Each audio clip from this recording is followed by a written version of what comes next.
میرے دوستو، آج کی اس ویڈیو میں ہم آپ کو بتائیں گے حضرت خواجہ معین الدین حسن چشتی سنجری رحمۃ اللہ علیہ اجمیر کس طرح آئے۔ دوستو، حضرت خواجہ معین الدین حسن چشتی سنجری رحمۃ اللہ علیہ کی پیدائش 14 رجب 530 ہجری 18 اپریل 1139 عیسوی کو ہوئی۔ آپ ایران کے سیستان علاقے کے سنجر گاؤں میں پیدا ہوئے، اسی وجہ سے آپ کو سنجری کہا جاتا ہے۔ آپ سید خاندان سے تھے۔ آپ کے والد اور والدہ دونوں حسنی اور حسینی خاندان سے تھے۔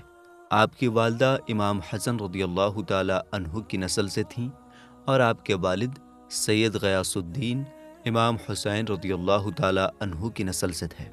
آپ کی نسل 8ویں پیڑھی میں امام موسیٰ کاظم رحمۃ اللہ علیہ سے ملتی ہے۔ یہی آپ کا مقدس خاندان ہے۔ جب آپ 15 سال کے تھے تو آپ کے والد کا انتقال ہو گیا۔ اس دور میں چنگیز خان کا حملہ ہو رہا تھا۔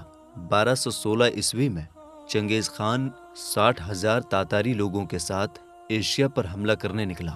اس نے سب سے پہلے ترکستان پر قبضہ کیا اور پھر ایران، عراق اور بغداد میں قتل عام کیا۔ جب چنگیز خان ایران پہنچا تو اس نے سنجر اور سیستان کے بادشاہ کو ہرا دیا۔ اس وقت آپ کے والد اپنے قبیلے کے لوگوں کو لے کر ایران کے خراسان چلے گئے۔ آپ کے والد کے انتقال کے بعد آپ کو وراثت میں ایک باغیچہ اور ایک پنچکی ملی۔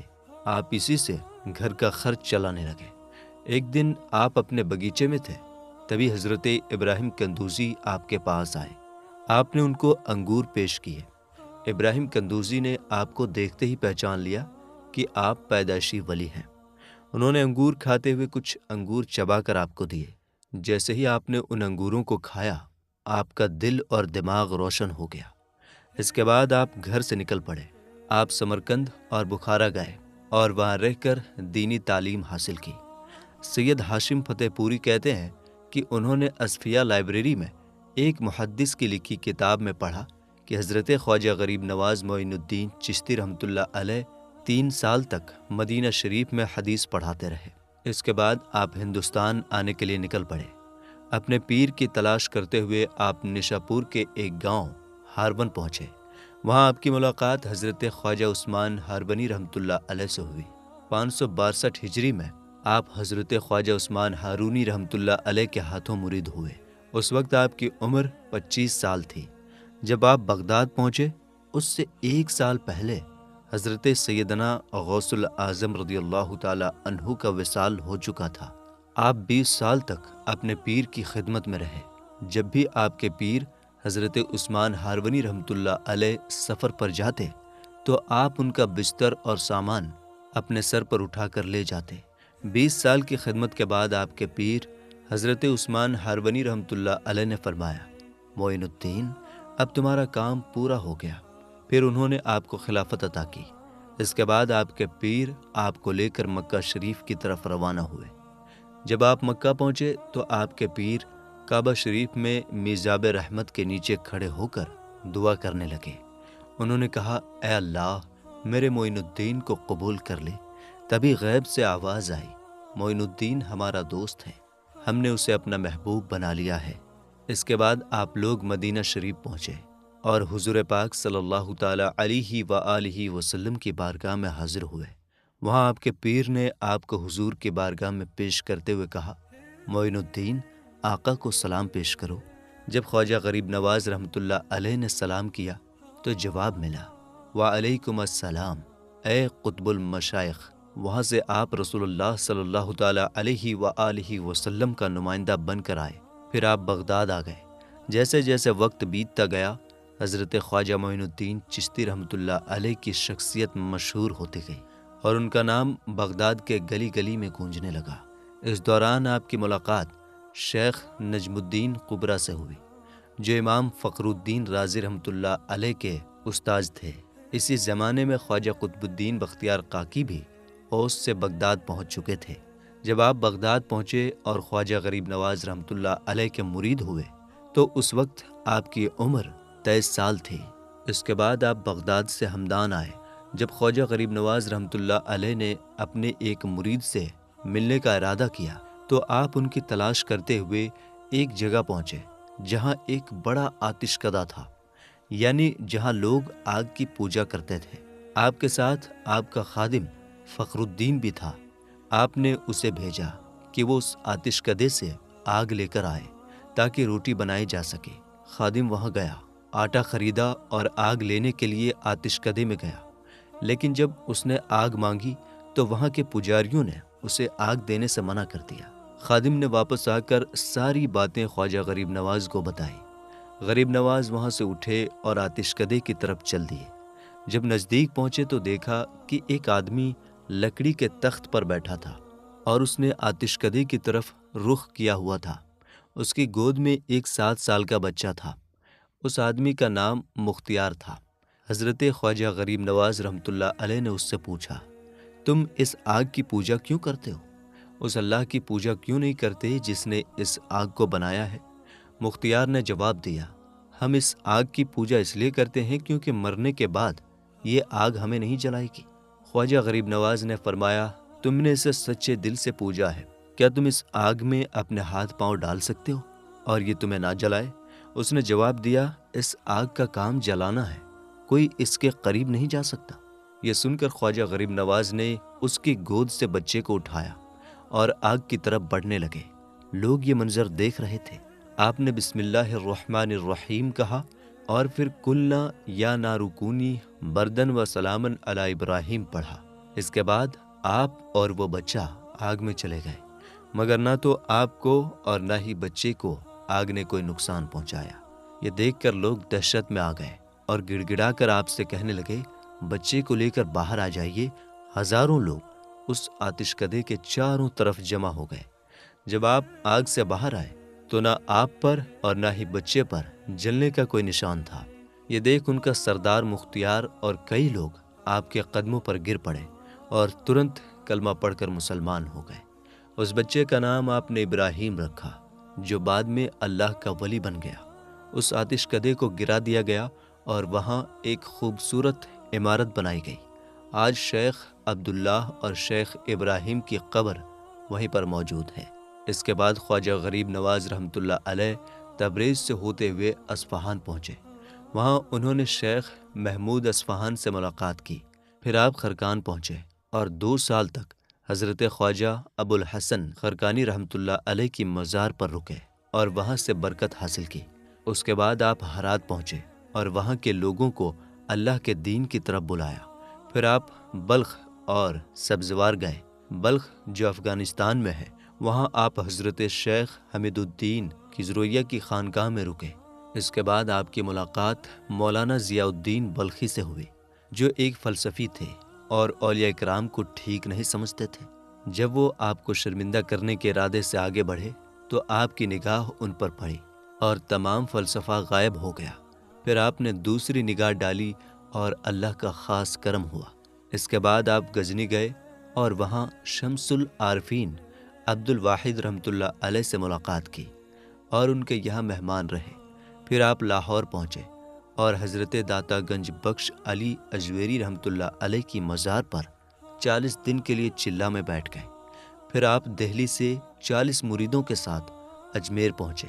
دہلی سے اجمیر کے سفر کے دوران آپ نے 700 خاندانوں کو مسلمان بنا دیا۔ اجمیر پہنچنے پر آپ ایک بہت بڑے درخت کے نیچے ٹھہرے۔ یہ درخت اس وقت کے راجا کے اونٹوں کے بیٹھنے کی جگہ تھی۔ راجا کے سپاہیوں نے بڑی بدتمیزی سے آپ کو وہاں سے اٹھنے کو کہا۔ آپ وہاں سے اٹھے اور مریدوں سے کہا، چلو یہاں سے۔ پھر آپ نے راجا کے سپاہیوں سے کہا، ہم چلتے ہیں اور تمہارے راجا کے اونٹ ہی بیٹھے رہیں گے۔ اگلی صبح جب سپاہی اونٹوں کو اٹھانے آئے تو انہوں نے ایڑی چوٹی کا زور لگا کر بھی اونٹوں کو اٹھا نہیں پایا۔ پھر وہ آئے اور خواجہ غریب نواز رحمۃ اللہ علیہ سے معافی مانگی۔ آپ نے فرمایا، جاؤ، تمہارے اونٹ اب اٹھ گئے۔ جب سپاہی گئے اور دیکھا تو اونٹ کھڑے ہو چکے تھے۔ یہ اجمیر میں آپ کی پہلی کرامت تھی اور اس کی چرچا دور دور تک پھیل گئی۔ اجمیر میں ایک تالاب تھا جس کا نام انا ساگر تھا اور آپ وہیں وضو کرتے تھے۔ اس تالاب کے آس پاس کچھ مندر تھے اور مندر والے آپ کو وہاں وضو کرنے سے روکنے لگے۔ دھیرے دھیرے انہوں نے طے کیا کہ آپ کو اس جگہ سے ہٹا دیا جائے۔ وہ غصے میں آپ کے پاس آئے اور آپ کو تالاب کا پانی لینے سے منع کیا۔